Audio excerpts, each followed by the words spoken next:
ಶೀರ್ಷಿಕೆ ಬಂಟಿ ಎಂಬ ಹೆಮ್ಮೆಯ ಮೊಲ ಮತ್ತು ಕಾಡಿನ ಓಟ. ಗಿಗಲ್ ಗ್ರೋವ್ ಕಾಡಿನ ಮಧ್ಯದಲ್ಲಿ ಮರಗಳು ತೂಗಾಡುತ್ತಿದ್ದವು ಮತ್ತು ಗಿಳಿಗಳು ಕೂಗುತ್ತಿದ್ದವು. ಕಾಡಿನಲ್ಲಿ ಬಂಟಿ ಎಂಬ ಮೊಲ ವಾಸಿಸುತ್ತಿತ್ತು. ಅದು ಮಾತನಾಡಲು ಇಷ್ಟಪಡುತ್ತಿತ್ತು. ಕೇವಲ ಮಾತನಾಡುವುದಲ್ಲ, ಹಗಲು ರಾತ್ರಿ ಹೆಮ್ಮೆಪಡುತ್ತಿತ್ತು. ಗಾಳಿಪಟಕ್ಕಿಂತ ಎತ್ತರಕ್ಕೆ ನಾನು ನೆಗೆಯಬಲ್ಲೆ ಎಂಬುದರ ಬಗ್ಗೆ. ನಾನು ಅತ್ಯಂತ ವೇಗದವನು. ನಾನು ಅತ್ಯುತ್ತಮ. ಯಾರೂ ನನ್ನನ್ನು ಹಿಡಿಯಲು ಸಾಧ್ಯವಿಲ್ಲ, ಜಿಂಕೆಯೂ ಅಲ್ಲ ಎಂದು ಅವನು ಜಂಬದಿಂದ ಹೇಳುತ್ತಿದ್ದನು. ಕಾಡಿನ ಪ್ರಾಣಿಗಳು ನಿಟ್ಟುಸಿರಿನೊಂದಿಗೆ ತಮ್ಮ ಕಣ್ಣುಗಳನ್ನು ಮಿಟುಕಿಸಿದವು. ಇಗೋ, ಬಂಟಿ ಮತ್ತೆ ಬಂದಿದ್ದಾನೆ ಅವರು ಎಂದು ತಮ್ಮಲ್ಲೇ ಮಾತನಾಡಿಕೊಳ್ಳುತ್ತಿದ್ದವು. ಒಂದು ಬಿಸಿಲಿನ ದಿನ ಹುಲ್ಲು ತಿನ್ನುತ್ತಿದ್ದಾಗ ಬಂಟಿ ಜಂಬದಿಂದ, ಮಾವಿನ ಮರದ ಬಳಿ ಕಾಡಿನ ಓಟವನ್ನು ನಡೆಸೋಣ ಮತ್ತು ನಾನು ನಿಮಗೆಲ್ಲರಿಗೂ ನನಗಿಂತ ವೇಗವಾಗಿ ಯಾರಿಂದಲೂ ಓಡಲು ಸಾಧ್ಯವಿಲ್ಲ ಎಂದು ತೋರಿಸುತ್ತೇನೆ ಎಂದಿತು. ಚಿಕ್ಕಿ ಚಿರತೆ ನಕ್ಕಿ ಹೇಳಿತು, ಆ ನಿನ್ನ ಅಹಂಕಾರವು ನಿನಗೆ ಗೆಲ್ಲಲು ಸಹಾಯ ಮಾಡುತ್ತದೆಯೇ ಎಂದು ನೋಡೋಣ ಎಂದಿತು. ಮೊಮೊಕೋತಿಯು ಸಹ ತನ್ನ ಗಲ್ಲವನ್ನು ಕೆರೆದುಕೊಂಡು, ನಾನು ನಿನ್ನ ಜೊತೆ ರೇಸ್ ಮಾಡುತ್ತೇನೆ, ಪ್ರಾರಂಭಿಸೋಣ ಎಂದಿತು.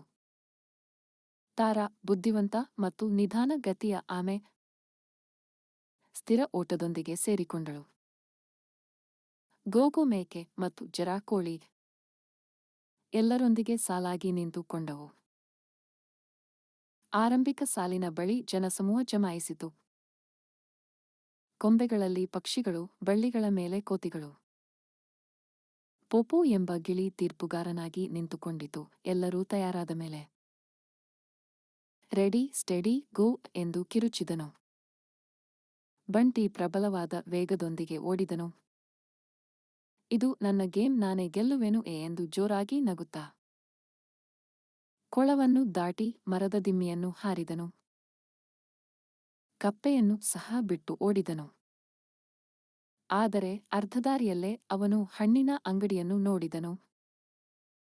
ಓಹ್, ಕೆಲವು ಹಣ್ಣುಗಳನ್ನು ತಿಂದು ಹೋಗೋಣ ಎಂದುಕೊಂಡನು.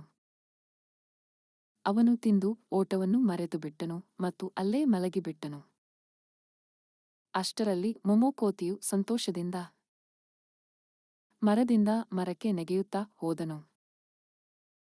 ಚಿಕ್ಕಿ ಸೊಬಗು ಮತ್ತು ಹೆಮ್ಮೆಯಿಂದ ನಯವಾಗಿ ಓಡಿದಳು. ತಾರಾ ಸಣ್ಣ ಹೆಜ್ಜೆಯೊಂದಿಗೆ ನಡೆದಳು. ಬಂಟಿ ತನ್ನ ನಿದ್ರೆಯಿಂದ ಎಚ್ಚೆತ್ತು. ಓಹ್ ಇಲ್ಲ! ಓಟ! ಅವನು ತನ್ನ ಮುಖವನ್ನು ತಟ್ಟಿಕೊಂಡನು. ಅವನು ಗಾಬರಿಯಿಂದ ಓಡಲು ಶುರುಮಾಡಿದನು. ಓಡುವಾಗ ದಾರಿಯಲ್ಲಿ ಬಿದ್ದಿದ್ದ ಬಾಳೆಹಣ್ಣಿನ ಸಿಪ್ಪೆಯ ಮೇಲೆ ಕಾಲಿಟ್ಟು ಜಾರಿದನು. ಆ ಅವನು ಉರುಳುತ್ತಾ ಹೋದನು. ಅವನ ಕಿವಿಗಳು ಕೆಸರಿನಿಂದ ತುಂಬಿದ್ದವು. ಅವನು ತಲೆತಿರುಗುತ್ತಾ ಎದ್ದು, ಅಯ್ಯೋ, ಇದೇನಾಯಿತು ಎಂದುಕೊಂಡು ಅವನು ತನ್ನ ಎಲ್ಲಾ ಶಕ್ತಿಯಿಂದ ಮುಂದೆ ಹಾರಿದನು. ಆದರೆ ಸಮಯವು ನಿಮಿಷದಿಂದ ಗಂಟೆಗೆ ಚಲಿಸುತ್ತಿತ್ತು. ಅಂತಿಮ ಗೆರೆಯಲ್ಲಿ ಪ್ರಾಣಿಗಳು ಯಾರು ಮೊದಲು ಬರುತ್ತಾರೆ ಎಂದು ದಾರಿ ನೋಡುತ್ತಿದ್ದರು. ತಾರಾ ಆಮೆ ನಿಧಾನವಾಗಿ ಕಾಣಿಸಿಕೊಂಡಿತು. ಅವಳು ಸೌಮ್ಯವಾದ ನಗುವಿನೊಂದಿಗೆ ಗೆರೆಯನ್ನು ದಾಟಿದಳು. ಬಂಟಿ ಇನ್ನೂ 1 ಮೈಲಿ ದೂರದಲ್ಲಿರುವಾಗಲೇ ಜರಾ ಕೋಳಿ ಮುಂದೆ ಬಂದಿತು. ನಂತರ ಗೋಗೋ ಮೇಕೆ ಹೆಚ್ಚು ಗೊಂದಲಕ್ಕೊಳಗಾಗಲಿಲ್ಲ. ಮೊಮೊ ಬಳ್ಳಿಯಿಂದ ಬಳ್ಳಿಗೆ ನೆಗೆಯುತ್ತಾ ಬಂದಿತು. ಬಂಟಿ ಎಲ್ಲರಿಗಿಂತ ಕೊನೆಯಲ್ಲಿ ಬಂದನು. ಅವನಿಗೆ ಶೂನ್ಯತೆ ಭಾಸವಾಯಿತು. ಕಾಡು ಸಂತೋಷದ ಕಿರುಚಾಟಗಳೊಂದಿಗೆ ಪ್ರತಿಧ್ವನಿಸಿತು. ಸ್ಥಿರ ಮನಸ್ಸಿನಿಂದ ಕೆಲಸ ಮಾಡಿದರೆ ಗೆಲುವು ಸುಲಭವಾಗಿ ಸಿಗುತ್ತದೆ. ಇದು ವೇಗದ ಬಗ್ಗೆ ಅಲ್ಲ, ಆದರೆ ಗಮನ, ಪ್ರಯತ್ನ ಮತ್ತು ಒಳ್ಳೆಯ ಕಾರ್ಯವನ್ನು ಮಾಡುವುದರ ಬಗ್ಗೆ ಎಂದು ತಾರಾ ದಯೆಯಿಂದ ಹೇಳಿದಳು. ಬಂಟಿ ಕೆಳಗೆ ನೋಡಿದನು. ಕಿವಿಗಳು ಕೆಳಗೆ ಬಿದ್ದವು. ಅವನ ಮುಖ ಟೊಮೆಟೊದಂತೆ ಕೆಂಪಾಗಿತ್ತು. ಕ್ಷಮಿಸಿ, ಸ್ನೇಹಿತರೆ. ನಾನು ಅಹಂಕಾರವಿಲ್ಲದೆ ಓಡಲು ಕಲಿಯುತ್ತೇನೆ ಎಂದು ನಮ್ರತೆಯಿಂದ ಕೇಳಿಕೊಂಡನು. ಆ ದಿನದಿಂದ ಅವನು ಎಚ್ಚರಿಕೆಯಿಂದ ತರಬೇತಿ ಪಡೆದನು ಮತ್ತು ಎಂದಿಗೂ ಗಾಳಿಗೆ ಬಡಾಯಿ ಕೊಚ್ಚಿಕೊಳ್ಳಲಿಲ್ಲ. ಅವನು ಚಿಕ್ಕ ಮೊಲಗಳಿಗೂ ಸಂತೋಷದಿಂದ ಜಿಗಿಯಲು ಸಹಾಯ ಮಾಡಿದನು. ಮತ್ತು ಕಾಡಿನ ನೆಚ್ಚಿನ ಹುಡುಗನಾದನು. ಪ್ರಾಣಿಗಳು ನಕ್ಕವು, ಕಾಡು ಹಾಡಿತು. ಮತ್ತು ಮರಗಳ ಮೇಲೆ ಕಾಡುಕೋತಿಗಳು ನೇತಾಡುತ್ತಿದ್ದವು. ಶಾಂತಿ ಮತ್ತು ಸ್ನೇಹವು ಗಾಳಿಯನ್ನು ತುಂಬಿತು.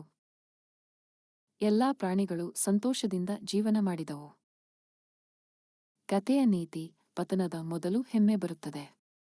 ವಿನಮ್ರವಾಗಿರಿ, ಗಮನಹರಿಸಿ,